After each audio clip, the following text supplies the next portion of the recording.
Hello guys, இன்றைக்கி RRB clerk ப்ரிலிம்ஸில் வரக்கூடிய inequality எப்படி ஆர்ஆர்பி கிளர்க்குனா கொஞ்சம் சிம்பிளாக தான் இருக்கும். ஃபஸ்ட்டு ஸ்டேட்மெண்ட் என்னென்னு பாருங்கள். F is greater than R is greater than or equal to T is equal to E is greater than W and W is lesser than or equal to Q அப்படின்னு கொடுத்துருக்காங்க.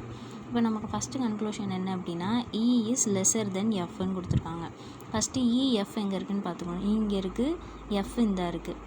இப்போது ஈயில் உள்ள டைரெக்ஷனும் எஃப்ல உள்ள டைரெக்ஷனும் ஈக்குவலாக போகுதான்னு பார்க்கணும். Okay, ஈக்குவலாக தான் போகுது. அதுக்கப்புறம் என்ன பார்க்கணும் அப்படின்னா ஃபஸ்ட்டு இங்கே வந்து சின்னதுன்னு தான் சொல்லியிருக்காங்க. அதேமாரி இங்கே ஈயோட சைடு சின்னதாக தான் இருக்குது, எஃப்போட சைடு பெருசாக இருக்குது. ஸோ இந்த கண்டிஷன் ட்ரூ தான். ஸோ இது கரெக்டு. அடுத்து Q is greater than or equal to T அப்படின்னு கொடுத்துருக்காங்க. கியூ எங்கே இருக்குது? இங்கே இருக்குது. டி எங்கே இருக்குது? இங்கே இருக்குது. இதுக்குள்ள டைரக்ஷன் சேமாக இருக்கான்னு பார்க்கணும். சேமாக இருக்கா பாருங்கள், சேமாக இல்லை. கியூக்குள்ளது இந்த பக்கம் டைரெக்ஷனில் இருக்குது. அதுக்கப்புறம் டபிள்யூக்கு அப்புறம் ஆப்போசிட் டைரெக்ஷனில் இருக்குது. ஆப்போசிட் டைரெக்ஷனில் போனாலே அது வந்து தப்பு தான். ஸோ இது வந்து தப்பு. Only one is true. அதான் ஆன்சர். தேங்க்யூ.